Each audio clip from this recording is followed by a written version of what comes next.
We begin with the latest developments in Myanmar.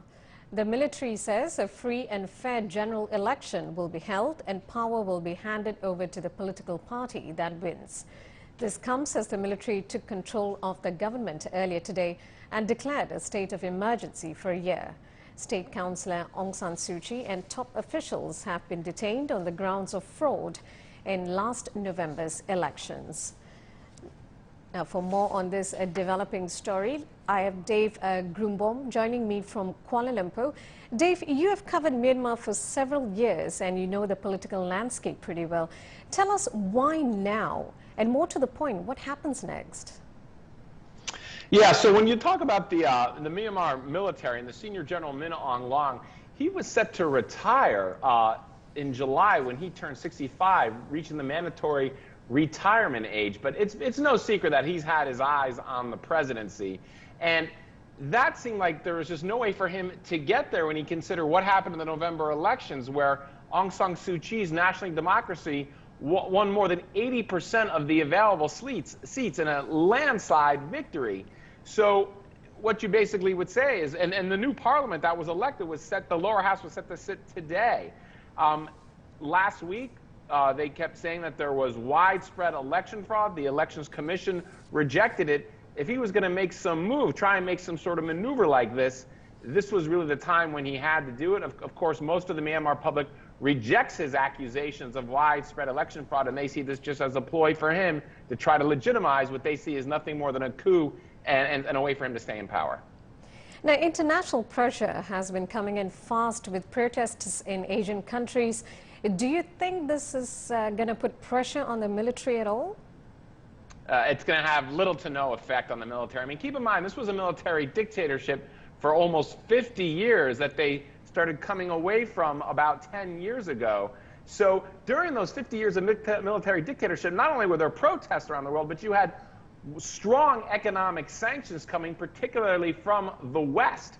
But it left the majority of Myanmar's population in incredible poverty that they're still trying to dig out of.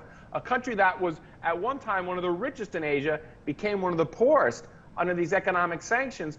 But the generals with their business interests were still financially very well off. And so they had a very little impact then, and it will likely have very little impact now. The generals clearly made these calculations before making this maneuver. All right, thank you, Dave. Continue to watch that story for us. Dave Grumbom following the story from Kuala Lumpur. The China media group's Gao Chiayi went for a walk around Chinatown in the former capital Yangon to find out what life is like there on the first day of the military takeover. I am in Chinatown of Yangon. This is a downtown area. As before, there are many people and the traffic here is very heavy. Today, I think not so many cars. Maybe this one related to today's issue, Myanmar military seizing power from the government. And people maybe have choose stay at home. Oh, you can see Chinatown, people are selling. And on the morning, many people are coming out to buy some rice and oil. And in the small shops, the price of the rice, of the oil, and the oil increasing.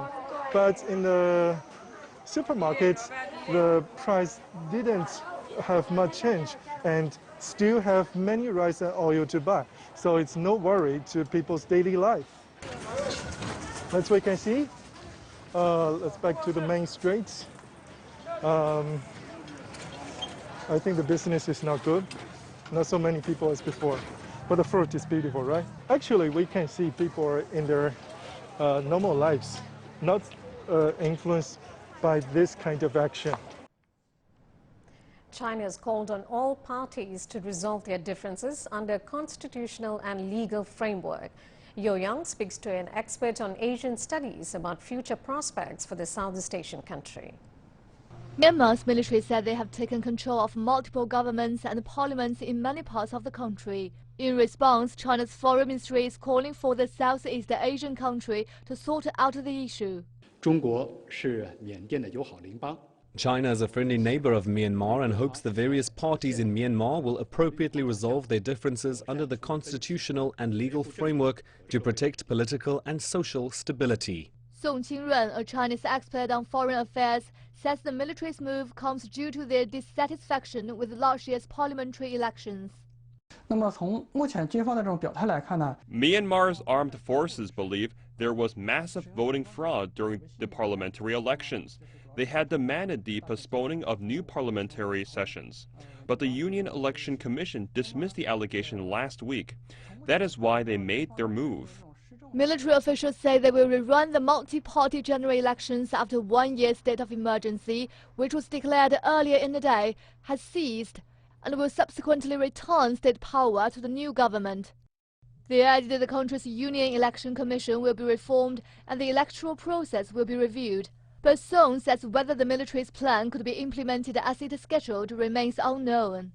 The first challenge is the coronavirus pandemic. Currently, Myanmar has over 140,000 confirmed cases and has reported around 400 to 500 new cases every day.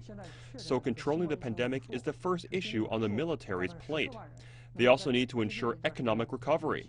How these issues are handled will show how Myanmar citizens will respond to military rule. The ruling NLD party, led by Aung San Suu Kyi, won the majority of seats in both houses of the Union Parliament in the general elections last year. But Song says Myanmar has a complex society in which, while the NLD has support, cannot have complete support. The Myanmar military has immense power. It is not only an army, but also a kind of political force. It has large influence on the country's politics, economy, and society. But as we can see, the NLD party also enjoys much support. So, it is quite difficult to say how the situation will develop in the future. It depends on whether the supporters of the NLD will decide to demonstrate, as well as how the military will handle the country's many issues. Experts say Myanmar's military will be facing pressures from the NLD supporters and some Western countries. So how the situation will unfold in the future in light of these challenges remains to be seen.